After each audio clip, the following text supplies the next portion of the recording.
യൂട്യൂബിന് വിട.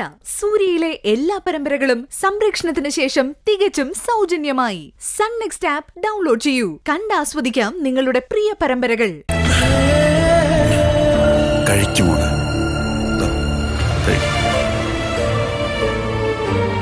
ഈ നിമിഷത്തിന് വേണ്ടിയാ ഏതൊരു മനുഷ്യനും ആഗ്രഹിക്കുന്നത്.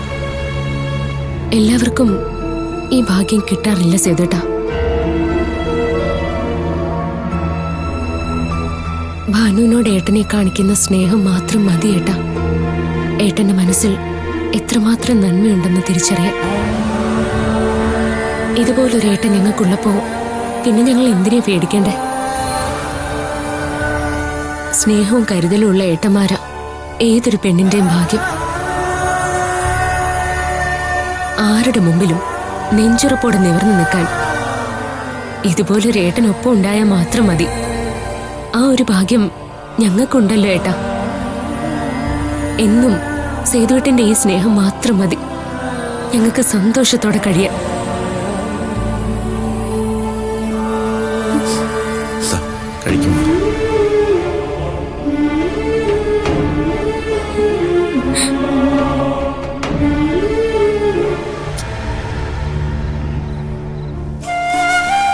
അമ്മേ, അമ്മ നാളെ തന്നെ അത്യാവശ്യമായിട്ട് ബാങ്കിലൊന്ന് പോകണം. നാളെ ഞാനില്ലാത്ത. നിനക്ക് എത്ര മണിക്കാ ബാംഗ്ലൂർ ഫ്ലൈറ്റ്? 11 മണിക്കാ അമ്മേ. ഞാൻ നാളെ രാവിലെ പോകും. എനിക്ക് നമ്മുടെ മാനേജറിനെ അത്യാവശ്യമായിട്ടൊന്ന് കാണണം. ഓക്കെ, ഞാൻ ബാങ്കിൽ പോയിട്ട് നിന്നെ വിളിക്കാം. ശരിയടാ.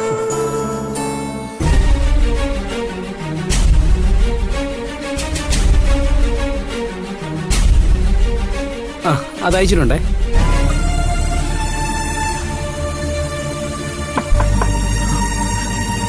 ഞാനാ ഭർത്തേട്ടാ, തുറക്ക്.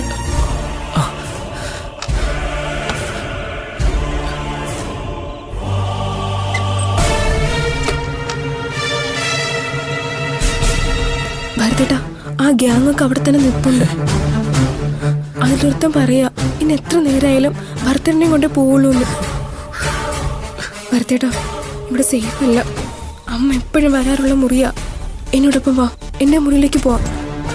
അതൊന്നും വേണ്ട എന്തതി, എനിക്കിപ്പോ തന്നെ തിരിച്ചു പോകണം. എന്താ അവരെ മുമ്പേ പോയി ചാടണമെന്നാണോ? എന്നാ ചെല്ല്, ഞാൻ പറയുന്നൊന്ന് കേക്ക്. ഭരതേട്ടന് നല്ലൊരു ഭാവിയുള്ളതാ. അത് ഈ വല്ലവന്മാർക്കും വേണ്ടി പാഴാക്കി കളയാനുള്ളതല്ല. വന്നേ, വാ ഭരതേട്ടാ, ഞാനല്ലേ വിളിക്കുന്നേ.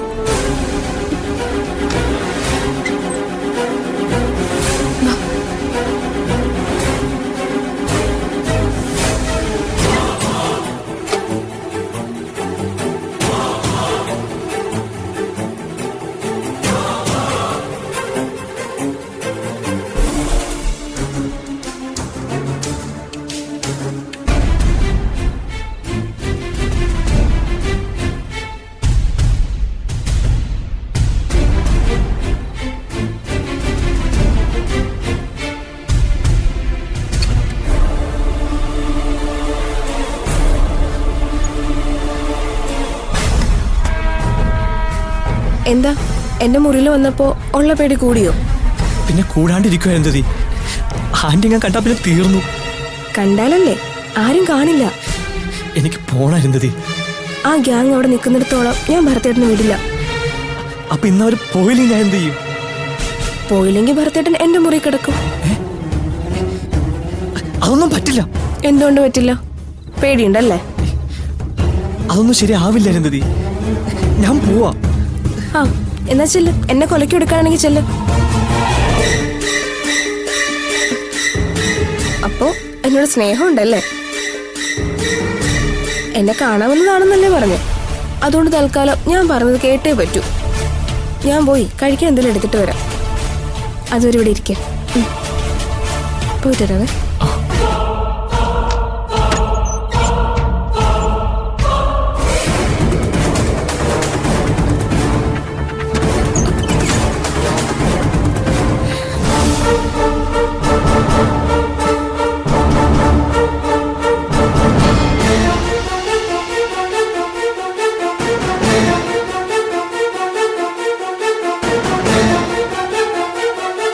അമ്മേ, ഇന്നെന്താ അമ്മ കഴിക്കാനല്ല നല്ല വിശപ്പ്.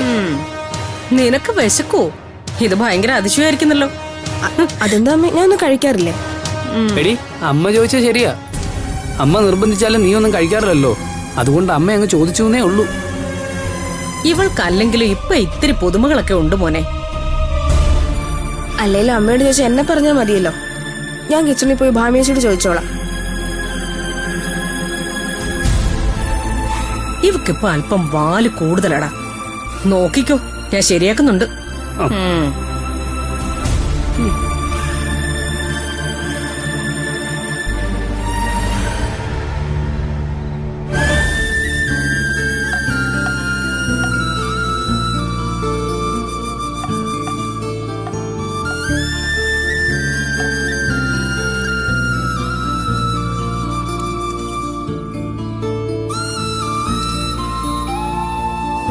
ഭാമിയേച്ചി, ഫുഡ് റെഡിയായോ?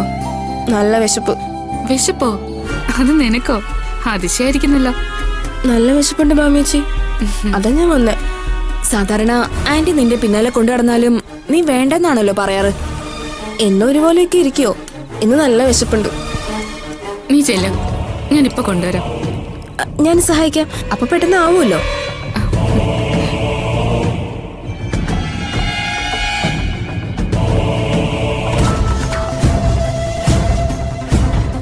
ഇവൾക്കിത് എന്തു പറ്റി? ഒരു പുതുമ.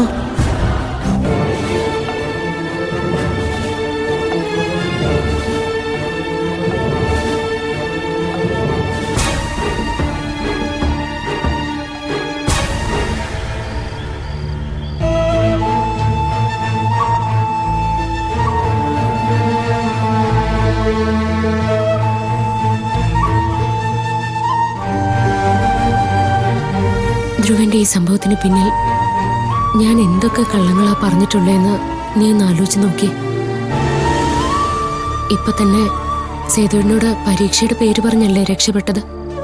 പാവം, പറഞ്ഞത് അതുപോലെ വിശ്വസിച്ചു. സേതുവേട്ടനൊരു പാവം ചേച്ചി. എന്നോടുള്ള സ്നേഹം എനിക്കറിയാം. സങ്കടം കൊണ്ടാ എന്നെ തല്ലിയെന്നും എനിക്കറിയാം. ഒടുവില് ചെയ്തത് തെറ്റാന്നറിഞ്ഞപ്പോ പാവ ഏട്ടൻ വന്ന് എത്ര സ്നേഹത്തോടെ എന്നോട് പെരുമാറിയത്. ഒറ്റപ്പെട്ടു പോകുമ്പോഴേ ചേച്ചി ആവശ്യമില്ലാത്ത ചിന്തകൾ നമുക്കുണ്ടാവുന്നത്. ശരിക്കും നമ്മൾ മറ്റൊരു ലോകത്തായി പോവും. ഒരാശ്വാസ വാക്ക് പോലും പറയാൻ ആരും ഉണ്ടാവില്ല. ഇതൊക്കെ അറിയാമായിരുന്നിട്ടും നീ എന്തിനാ ഒറ്റയ്ക്ക് മുറിയിൽ കയറിയിരിക്കുന്നേ? ഇനിയെങ്കിലും ഞാൻ പറയുന്ന പോലെ ഒന്ന് അനുസരിക്ക് ഭാനു. ഒന്നുമില്ലെങ്കിലും മൊബൈൽ ഫോണിലെങ്കിലും എന്തെങ്കിലും കണ്ടുകൊണ്ടിരിക്കണം. അപ്പൊ നിന്റെ മനസ്സ് എവിടെ ഒറ്റപ്പെട്ടു പോവില്ല. സോറി ചേച്ചി, എന്റെ തെറ്റെനിക്ക് മനസ്സിലായി. ഞാനപ്പോ ചെയ്യാൻ പോയ അബദ്ധം ഈ കുടുംബത്തെ എത്രത്തോളം ബാധിക്കുമെന്ന് പോലും ഞാൻ ചിന്തിച്ചില്ല. അമ്മ ആകെ പേടിച്ചുപോയി. പാവം, എന്നെ വഴക്ക് പറഞ്ഞും പോയി. അത് സീരിയസ് ആയിട്ട് എടുക്കുകയും ചെയ്തു. പാവം, ഏത് മക്കൾക്കൊരാപത്ത് വന്നാലും ഏറ്റവും കൂടുതൽ ബാധിക്കുന്നത് അമ്മമാരെ ആയിരിക്കും. അതാ പൊക്കിൾക്കൊടി ബന്ധം. ഞാനൊന്ന് പോയി അമ്മയെ കണ്ടാലോ ചേച്ചി? പിന്നെ ആവട്ടെ. ഇപ്പൊ നീ നന്നായിട്ടൊന്ന് ഉറങ്ങാൻ നോക്ക്. മനസ്സും ശരീരവും ഒക്കെ ഒന്ന് റിലാക്സ് ആവട്ടെ. നമ്മളോട് എസ്ഐക്ക് ശത്രുത കൂടേ ഉള്ളൂ അല്ലേ ചേച്ചി? അതങ്ങനെയല്ലേ വരൂ. സസ്പെൻഷനിലാവുക എന്ന് പറഞ്ഞ സർവീസ് ബുക്കിൽ ഒരു ബ്ലാക്ക് മാർക്കാ ബാനു. അതൊരിക്കലും മാറ്റാൻ പറ്റില്ല. എന്തായാലും അയാൾ ഇനി പ്രത്യേകം സൂക്ഷിക്കണം. കുറുക്കന്റെ സ്വഭാവവും കുറുക്കന്റെ ബുദ്ധി അയാൾക്ക് എങ്ങനെയും നമ്മളെ കൊടുക്കാനേ നോക്കൂ. ബാനു, ഇവിടെ കിടക്ക. ചേച്ചി എവിടെ പോണു? ഞാനിപ്പോ വരാം, നീ കിടന്നു. കിടക്ക.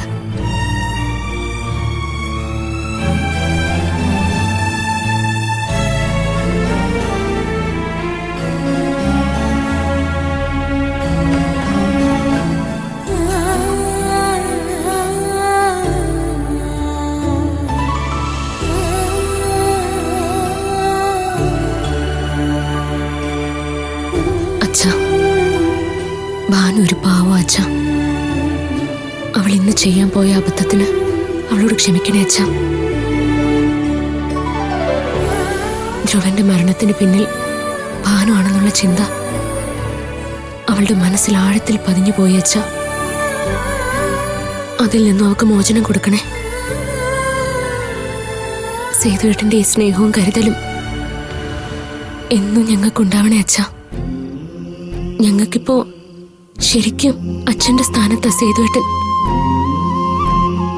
എന്നും അങ്ങനെ തന്നെ നിലനിർത്തി തരണേ അച്ഛാ.